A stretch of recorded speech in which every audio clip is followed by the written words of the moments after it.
This is KVUE News at 5. Convicted criminal Greg Kelly sits down first with KVUE. I don't know what physical freedom feels like anymore. You know, like it's only been 3 years, but you know, it's just when I get out, I dream and I vision of what it's going to be like. To this day, he maintains his innocence. You know, at this point right now in my life, it's like I've come to I guess you could say a realization that I need to just wait and be patient, and the truth will come out. And now his focus is on the future. I've become really excited because my hope is skyrocketed on going home before I'm 44. I'm Terry Gruca. And I'm Mike Rush. Today we hear for the first time in person from Greg Kelly, 1 week after authorities confirmed new questions about whether somebody else may have sexually assaulted a 4-year-old boy. Kelly was convicted for that crime and is now serving a 25-year prison sentence. KVUE defender and Austin American-Statesman reporter Tony Plohetsky was the first reporter to sit down with Kelly since these new revelations. He is here now with what he had to say. Interesting to hear his perspective today. And we spent about an hour with him in Huntsville today, Mike and Terry. We traveled to Huntsville, where Greg Kelly, who is now 22, is serving the 3rd year of that sentence after a Williamson County jury convicted him in August 2014. Kelly says what he has continued to say all along, that he is an innocent man wrongfully convicted. Now, we covered a variety of topics during our 1-hour interview with him at the Wynn unit. That's a maximum security prison. We talked to Kelly, who wore a prison uniform face to face, and he described his life behind bars for the past nearly 3 years. A lot of great things has happened to me on this unit, and you know, I choose to sit back and see that. You know, What are some of the great things? I developed a faith and a hope, you know. I've soul searched. I got the time to sit back and look up, you know. I've had the privilege to attend chapel classes and be poured into by a lot of mentors that are inmates that are truly changed their life. You know, when you live with a man, and you live with men, day in and day out, you get to see their true colors. Because after a little while, a man's true character and what's in his heart will be shown after time takes its course.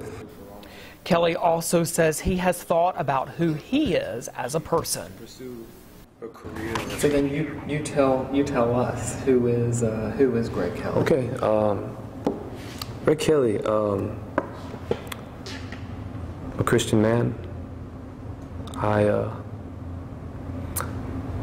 an innocent man that is in the Texas Department of Criminal Justice. I have a desire to do a lot of good in the world. I want to be a husband and a father with Christian morals and principles and values. I want to shed light to a lot of wrongdoing in Texas. I want to supply hope for the falsely convicted.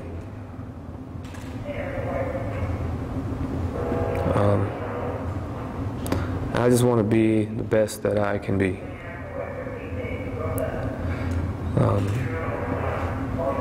That's who I am. Kelly granted us his first in-person interview after we first broke the story last week that Williamson County District Attorney Sean Dick said someone else is now under investigation for the crime.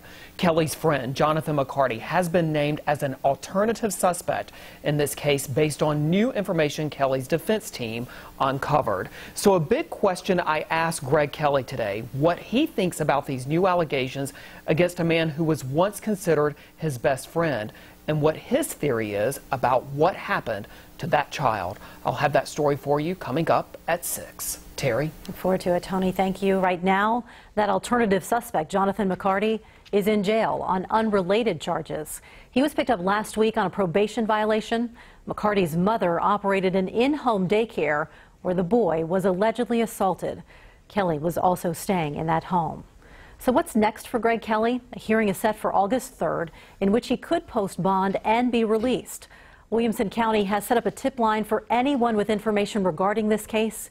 You can see it right there. Our coverage will continue with the first sit-down interview with Kelly tonight at 6 and 10. We hope you'll stay tuned.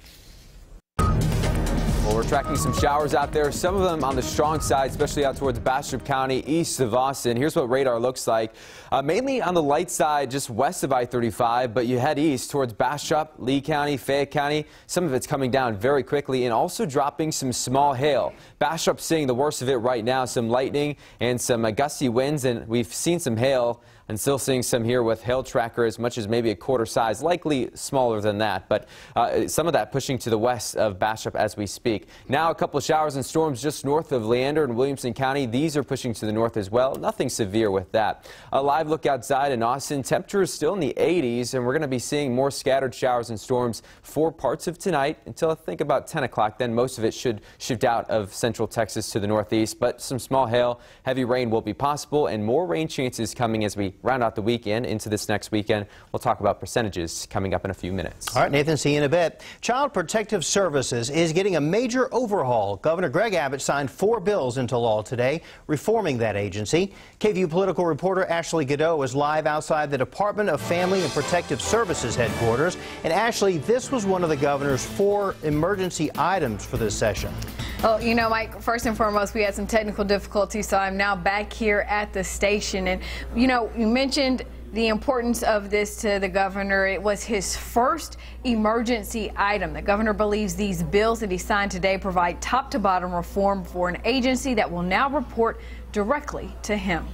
High employee turnover, children sleeping in offices, others killed while under the watch of Child Protective Services. CPS and the agency that oversees it, the Department of Family and Protective Services, DFPS, have been plagued with problems. We wanted to do more than just put a Band-Aid on top of a problem. Lawmakers believe the solution is 4 bills signed into law Wednesday. HB 4 gives a year of financial assistance to low-income families who take in a foster child they're related to. HB 5 makes DFPS a standalone agency reporting directly to the governor. HB 7 reforms court processes and procedures to reunite parents and children faster. SB 11 includes several changes from making sure children get medical exams and tracking perpetrators accused of continuous abuse to expanding community-based care, allowing local and religious organizations to place children in homes and manage their cases. Hank Whitman is the commissioner of DFPS. The old DFPS doesn't exist anymore. The former chief of the Texas Rangers made significant changes when he was appointed last year and believes the new laws will keep that momentum going. This is a great thing for us, especially great for our children. I mean, that's the most important thing. I truly do lose a lot of sleep at night thinking about those children. And to the families whose children died in care, I would do anything that I possibly could to bring their child back. But their family now has a lasting legacy, knowing that they are a part of transforming Texas history, making sure that the life of children in this state will be forever better. all of those new laws will go into effect on September 1st. In the newsroom, Ashley Godot, KVUE News. Thanks, Ashley. Immigration and Customs Enforcement, or ICE, is correcting an earlier statement regarding a scuffle between lawmakers. There it is. After protesters filled the State House on Monday protesting the new ban on sanctuary cities, Republican Representative Matt Rinaldi said he called ICE on those protesters. That triggered a shoving match between Democrat and Republican lawmakers. Yesterday, ICE released a statement saying that it had no record of the lawmaker making that call. But today, the agency released this statement. After a more careful review of U.S. immigration and customs enforcement records, we have determined there was a call placed on May 29th at 12:05 p.m. to the National ICE tip line related to the incident in Texas. This call was logged and a formal report was forwarded to the ICE Homeland Security Investigations Office in San Antonio, Texas. President Trump is weighing his final decision on keeping the U.S. in the Paris Climate Accord. This morning, the president sent out a stay tuned tweet writing, "I will be announcing my decision on the Paris Accord over the next few days. Make America great again." The United States, under the Obama administration, helped lead the charge on the landmark climate deal.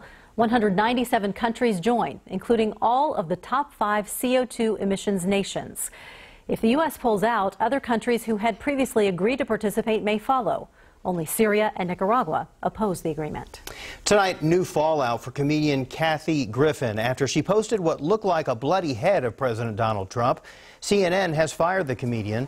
Also, a New Mexico casino said it was canceling a July live engagement scheduled for Griffin, and she has lost at least one commercial endorsement. And President Trump himself has tweeted this morning, "Kathy Griffin should be ashamed of herself. My children, especially my 11-year-old son Barron, are having a hard time with this." Griffin posted a video apologizing. I sincerely apologize. I'm a comic. I crossed the line. I went way too far. I made a mistake and I was wrong.